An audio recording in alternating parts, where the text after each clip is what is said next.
This is the video brief for the meeting on September 12th at 6 p.m. at the Township Hall.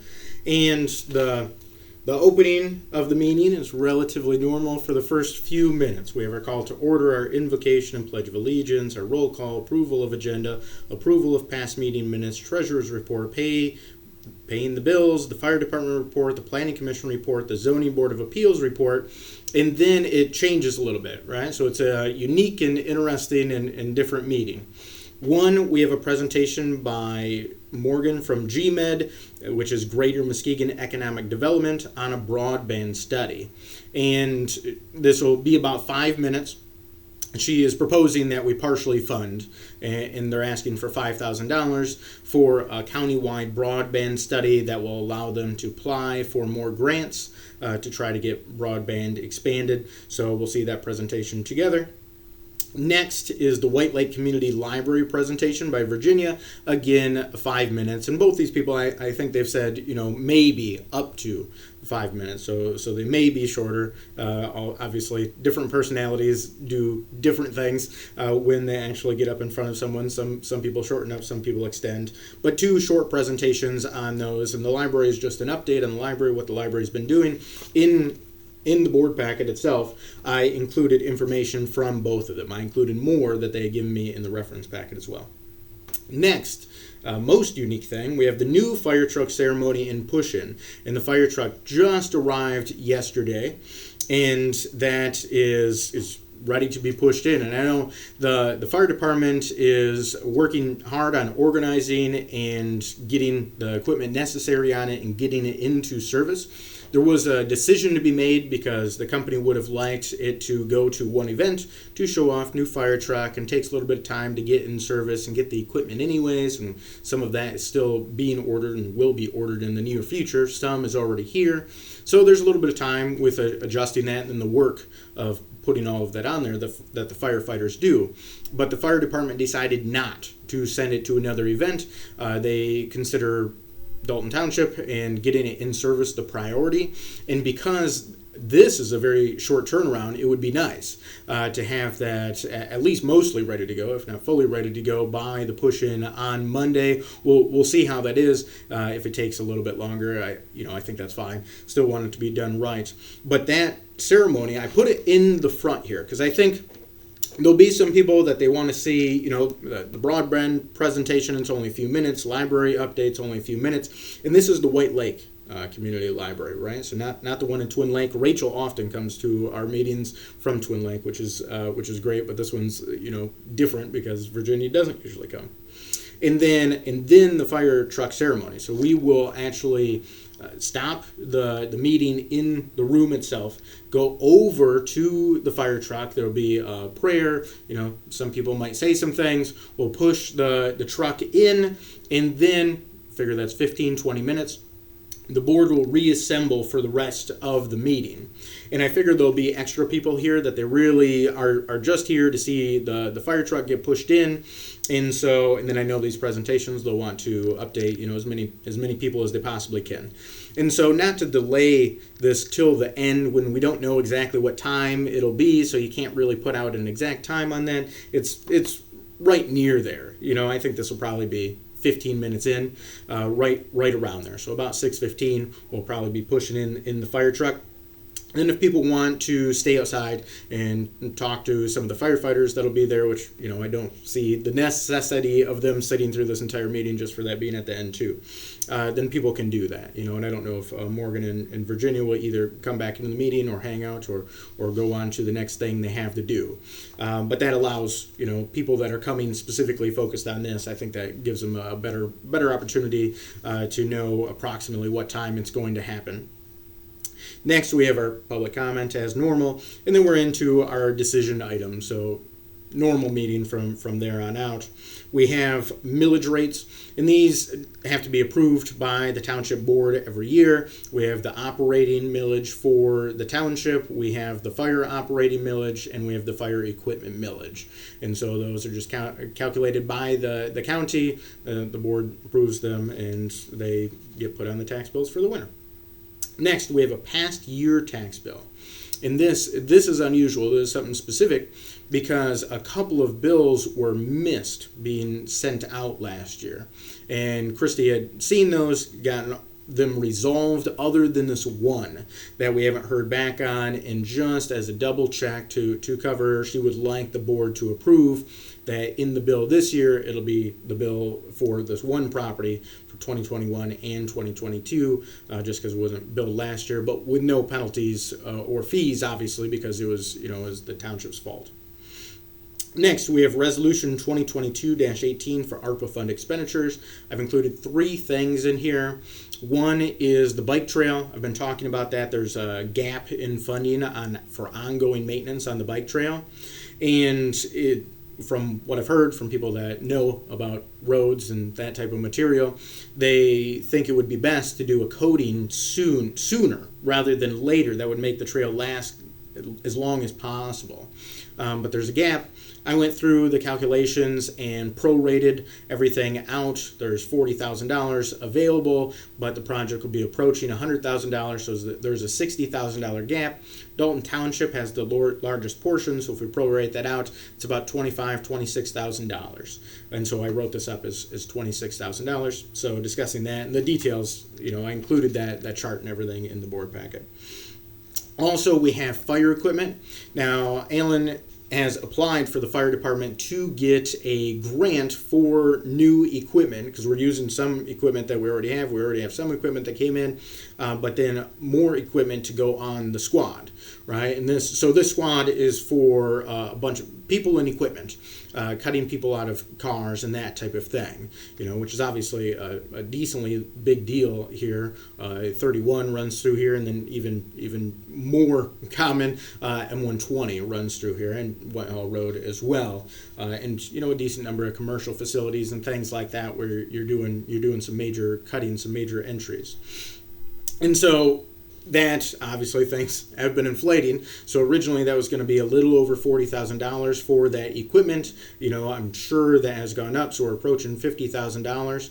I've written this up as $60,000 just so we have that little bit of room, because it doesn't look like the grant is going to come through. If it comes through, great. The fire department gets their stuff, and then the $60,000 could still be used for other equipment, for maintenance on their facilities. Alan's been talking about the flooring with me for the last 2 years that he would like to do, but it's where does it fall in the priorities? So things like that could be taken care of, and so we'll see. But if that grant doesn't come through, then this still allows them to get all of that equipment without coming out of a different portion of their budget. And third, we have the roof. And I've been waiting in quotes for months. It seems like months and months. But a couple just recently reached out as well. One might even still be coming, but I haven't seen that. Or 2 might even still be coming. And we have a couple of them came in about $60,000. One came in about $50,000. So that would be nice. And I'm not sure if they're going to be able to do it this year. But obviously it would be good to get their approvals and see if it could happen, or if it's going to happen until next year. And people are guaranteeing their numbers for a lower amount of time because of the fluctuations in getting materials and prices of those and everything.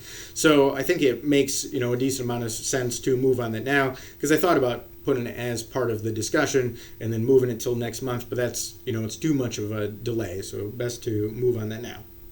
Next, we have a land sale request on East River Road. And next, we have a land sale request between Putnam and Catalpa. So the River Road one on the south side of the township, and Putnam and Catalpa on the north side up by Goose Egg Lake. And the information on which parcels those specifically are, and I included maps are in the packet as well if people want more on those. Which these packets are posted on the website like we've traditionally been doing. They're also on Municode now as well. Next, we have the Constitution Week Proclamation, and Commissioner Pago had reached out to me about this. I think she's been doing that throughout the county as part of the Daughters of the American Revolution. And the Constitution Week is recognized at the federal level and the state level and the county level and basically every level of government. I think sometimes the local municipalities don't do anything with it, but I think it's very reasonable to. I could have signed it just saying there's this proclamation I'm putting out, but I thought it would be a cool thing to bring to the board as well, and I'm sure the board will be in support of it. I included, just for reference, the one at the national level from Biden, because he doesn't have one out yet this year, and then the one this year from Whitmer at the state level as well. Next, we have the leaf pile out at the transfer station, which we've been discussing for a little while, and we discussed it as ARPA funds, and maybe there's a different way that people can just come get compost, which I've been open to. I haven't heard anything from anyone on that in particular, because it doesn't work very good logistically. And it's a decent amount of money to spend on a thing that's kind of an annoyance, but we wanted to get it taken care of so there's enough room so that the company R&M can get in there and get their bins decently well and that type of thing. So I have that for as a decision item in this meeting, because it would be nice to get it taken care of this year if we can. Next, we're on to our discussion items. First one is food sovereignty, obviously something that I have focused on, and there's just a discussion around that about plans moving forward. I would like to get something in the General Code of Ordinance in the next few months somewhere, and I included quite a bit about that in the reference packet. Next, we have an ARPA fund discussion, and I said /dog park. And we've been discussing this for a while. This is a different quote, because we had the quote on Beagle, which was $30,000 for fencing.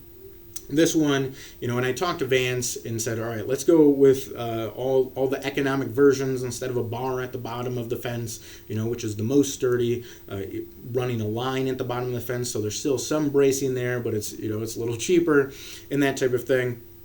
And so this came back on the fencing is $10,000, because you want gates that you can get equipment in. You want the double gates for people coming in and out with dogs encountering each other and that type of thing. And you still want it commercial grade, so it's going to hold up and not be bent all over the place and that type of thing. And what I did is, Duff is relatively large. We have a lease into mid-2061 from the gun club, because it's the gun club's land.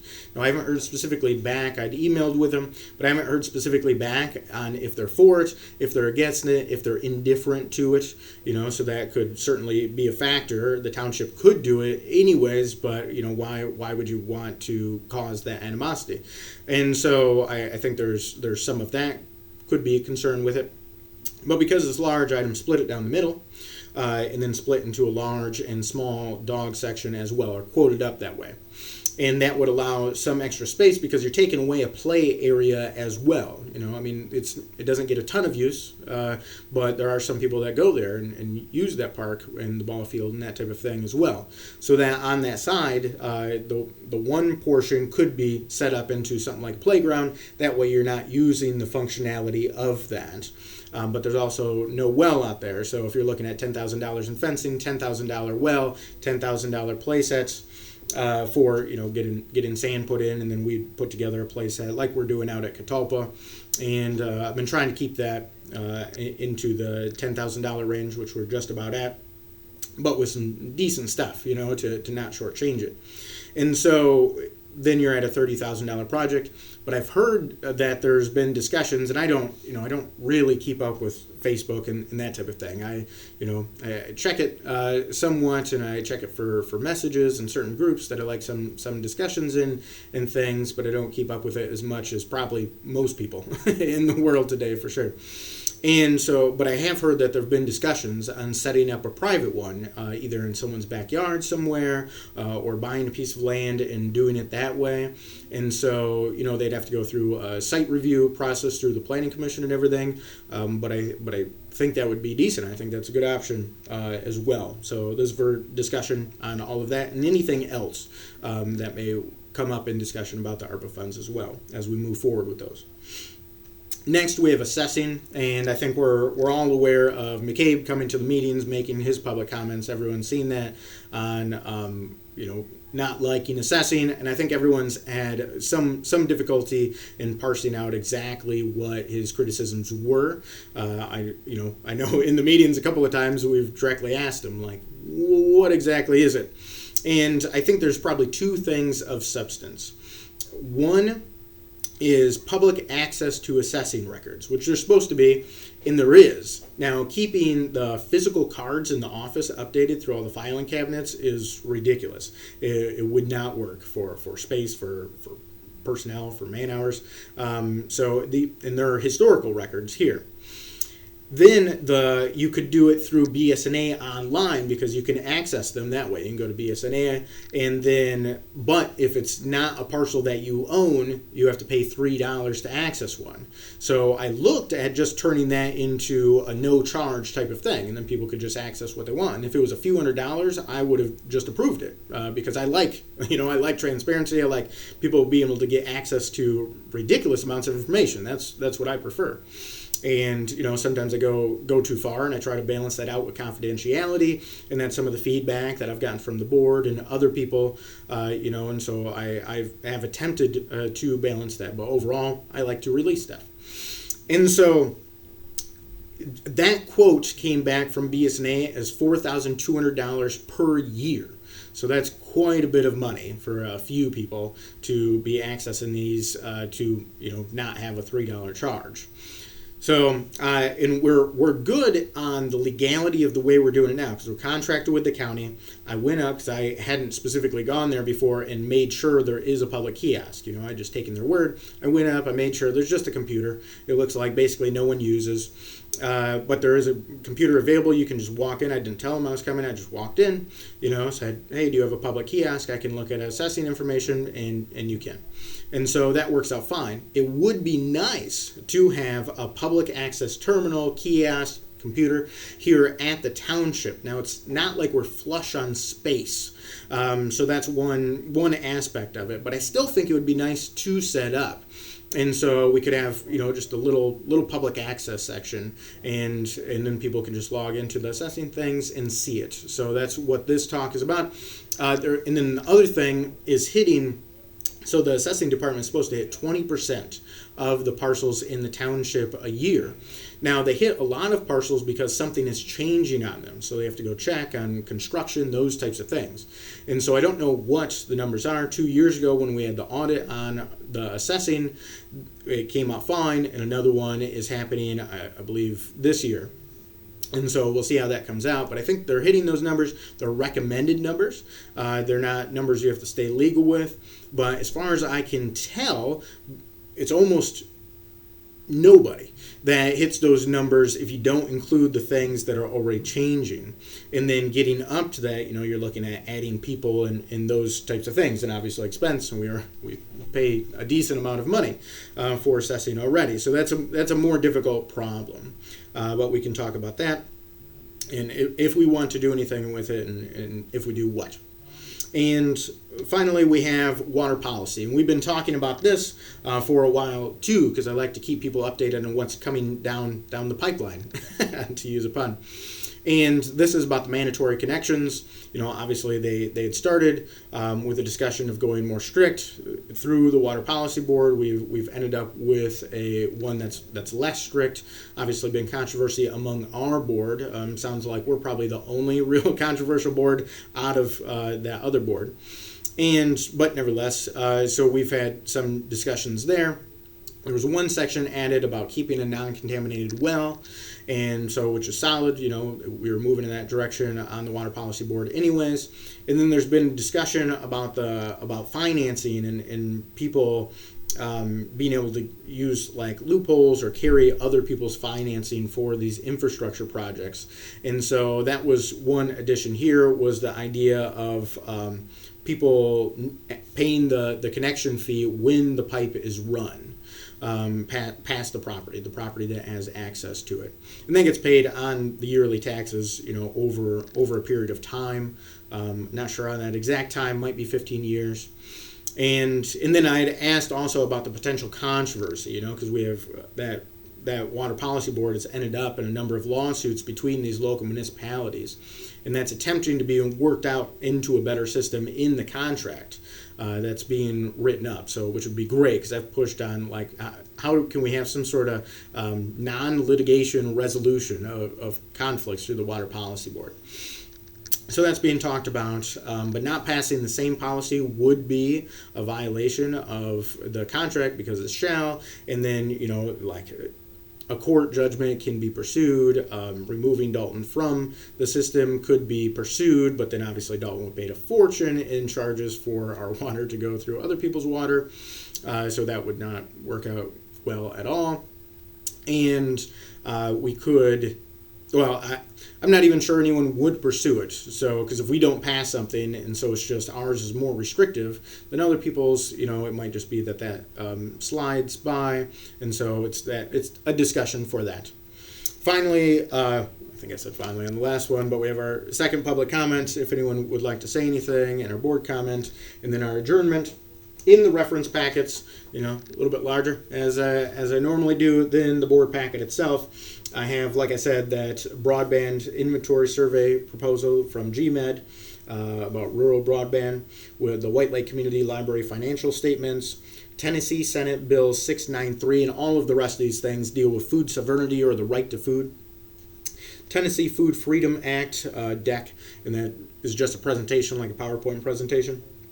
Michigan Food Security Council Executive Summary, Why Authoritarian Governments Hate Small Farms. That's an article that I wrote, on the subject.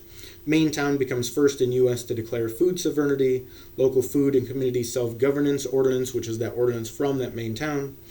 Maine town declares food sovereignty. Maine Food Sovereignty Act, Maine Constitutional Amendment, which they passed in 2021, and then Tennessee recently passed theirs this year. And so we've seen movement in that direction in other states as well, but in different ways. And so Tennessee and Maine are two of the front runners, I think, on this. So I've included a decent amount of information there. I was going to include 2 economic articles from the French Liberal School.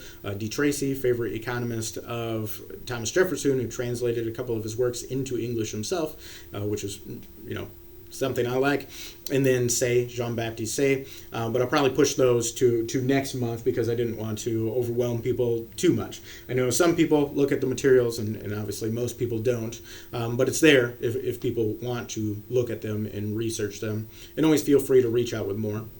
So my direct line at the office is area code 231-332-6700, or email supervisor@daltontownship.org. Otherwise, this is Jeff Martin. I'll see you on September 12th at 6 p.m. for the board meeting, and we're going to have the fire truck push-in near the beginning of the meeting. So if you're coming specifically for that, you'll probably end up waiting maybe about 15 minutes of the beginning of that meeting before that happens. And, I scheduled that at the beginning so people can come specifically for that. Otherwise, this is Jeff Martin signing off.